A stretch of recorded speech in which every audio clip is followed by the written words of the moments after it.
AITA for telling my mom she raised a monster and it's not me. So my name's Ryan, 20M, and I've always tried to be the good son. I didn't party, didn't get in trouble, just kept to myself and stayed out of drama.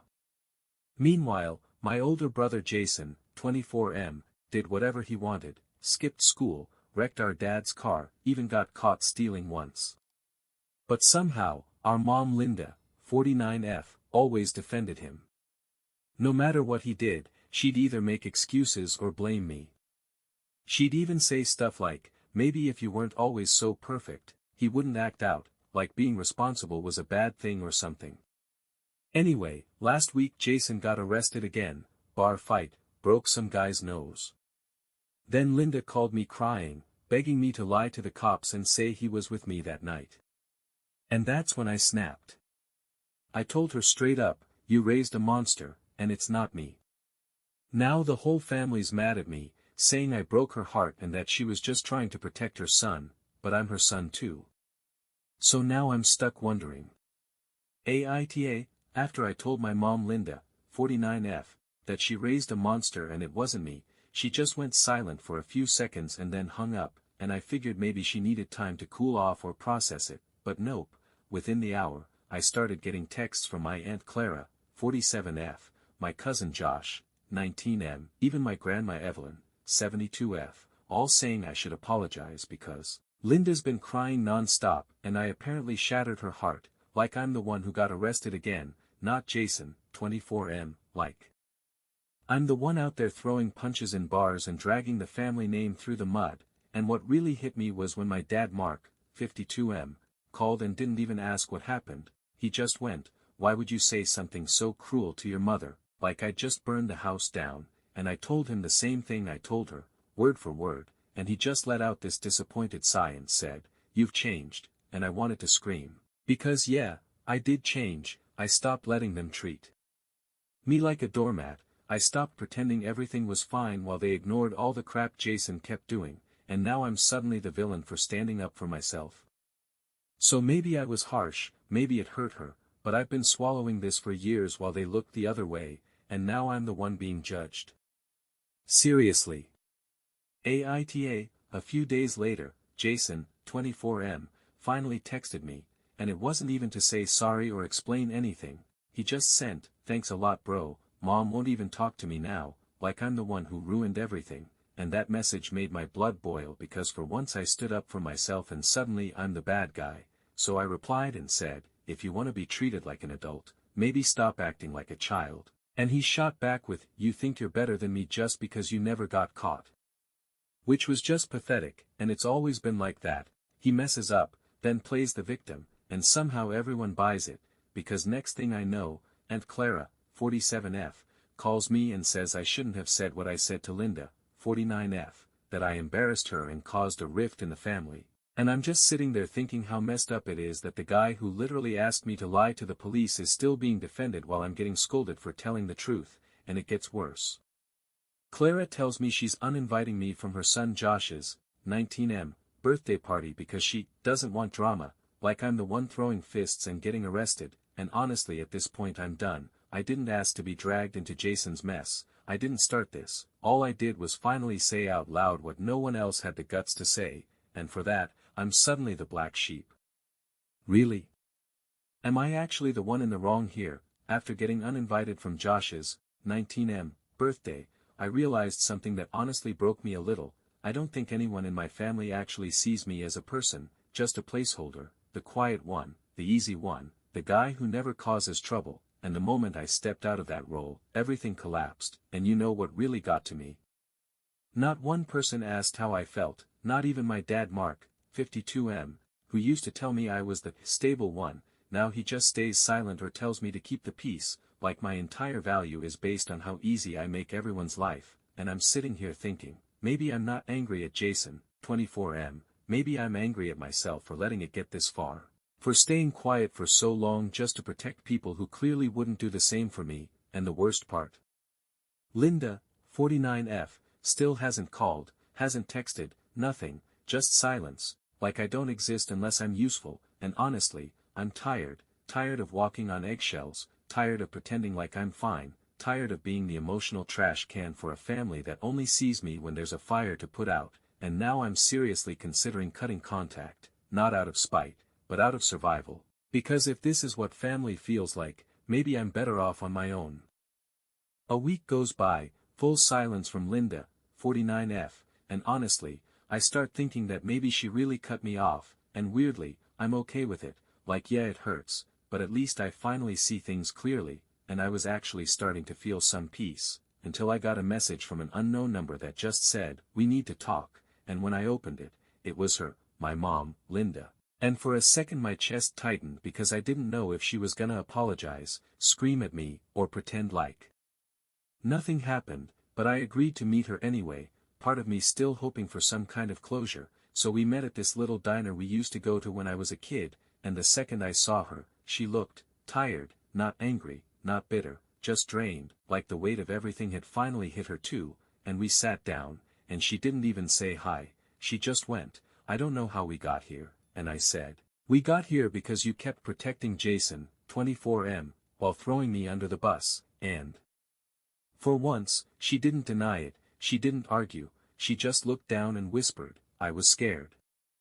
I thought if I didn't protect him, I'd lose him, and I wanted to feel sympathy, I really did, but all I could think was, and what about me, like, wasn't I worth protecting too?" I looked at Linda, 49F, sitting across from me, and for a second I saw her not as my mom, but just as a person, flawed, scared, broken, and part of me wanted to reach across the table and just say, "It's okay." Like I used to do when I was a kid and she'd cry over bills or stress, but I stopped myself, because that's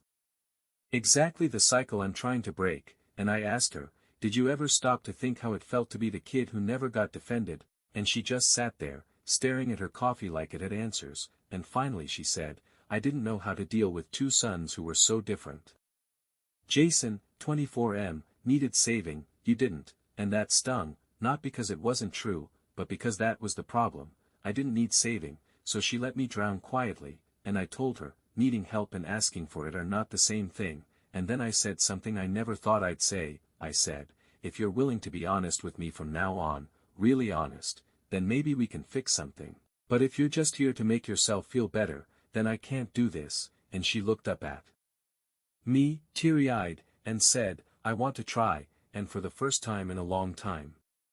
I actually believed her, but deep down I knew, believing her and trusting her weren't the same thing. So after that conversation at the diner, I told Linda, 49F, that I was willing to talk again, but only if she understood that things were going to be different, no more sweeping stuff under the rug, no more defending Jason, 24M, while ignoring everything I go through, and to my surprise, she agreed, not with a fake smile or empty promises, but with a quiet, "Okay," like she knew it wasn't going to be easy, and for the first time in forever, I left that place without feeling angry or bitter, just drained, but also a little lighter, and over the next few days she started texting me more, just small things like, "How are you feeling today?" or, "I'm making that casserole you used to like," and yeah, it was awkward at first, but I could tell she was trying, and that mattered. But then something happened. Jason texted me again, this time saying he wanted to talk, that maybe I was right, and I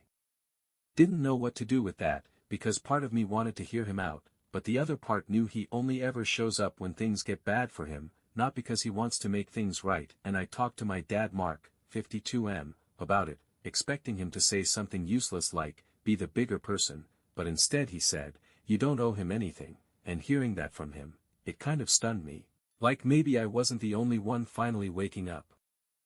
I sat there staring at Jason's, 24M, message for a while, and it kept replaying in my head, "Maybe you were right," and for a second I felt that old tug, that instinct to fix things, to meet up, to hash it out like we were ever on the same page, but then I stopped and asked myself, what would that even change? He never apologized, he never took accountability, and deep down I knew this wasn't about making peace, it was about him wanting a reset button again, like he always does, and I thought about everything I went through, all the years I stayed quiet so he could be loud, all the moments I stepped aside just so he wouldn't blow up, and I realized, I'm done playing that role, so I didn't reply, I didn't block him either, I just left it there, unread, and in that silence, for the first time, I felt peace, not because I won, but because I didn't let myself get pulled back into something that never served me, and when Linda, 49F, asked later if I was going to talk to him, I just said, maybe one day, but not today, and she nodded, and didn't push. And that silence between us, where before there would have been guilt or anger now felt like respect. Over the next few weeks, things got quiet, not in a cold, awkward way, but in a kind of silence that feels earned, like the air after a storm, and I started doing things I'd put off for years. I applied for that internship I was too nervous to go for, I signed up for a local writing class, I even reconnected with a couple friends I'd drifted away from because I was always too busy dealing with family drama. And one night I was sitting on my porch, just sipping coffee and scrolling through some music, when Linda, 49F, called me, not to ask for help, not to complain, but just to say, I'm proud of you, and I didn't even know how to respond, because I couldn't remember the last time she'd said those words to me, and maybe she still had a long way to go, maybe we both did, but in that moment, it didn't matter, because I finally felt like I was living my life. Not Jason's, 24M. Not Linda's, not Mark's, 52M, just mine, and for the first time in a long time, that felt like enough. It's been about a month since that last message from Jason, 24M, and no, he hasn't reached out again, and I haven't reached out either, and that's okay, because I've realized not every story needs a reunion, not every scar needs to be reopened just to prove it healed, and honestly, life's been peaceful, not perfect, not dramatic, just calm in a way I didn't know I needed. I see Linda, 49F. Sometimes, we talk here and there, nothing too deep, but there's no tension, no guilt, just two people learning to coexist with honesty, and my dad Mark, 52M, and I even caught a game together last weekend, didn't talk about the past, just sat, watched, and laughed like nothing was broken, and maybe that's the best I can hope for right now, not a perfect family, but one where I don't feel like I have to disappear to keep the peace. And as for me, I've been focusing on my own goals, building something real, not for approval, not to prove anything, but just because it makes me feel alive. And if you're wondering whether I regret saying what I said to my mom that day, I don't, because for the first time in my life, I told the truth, not to hurt someone, but to finally save myself. And hey, if you've ever been through something similar, I'd love to hear your thoughts. Drop a comment below, hit that like button if this story hit you in any way, and don't forget to subscribe if you want more real stories like this one. Thanks for listening.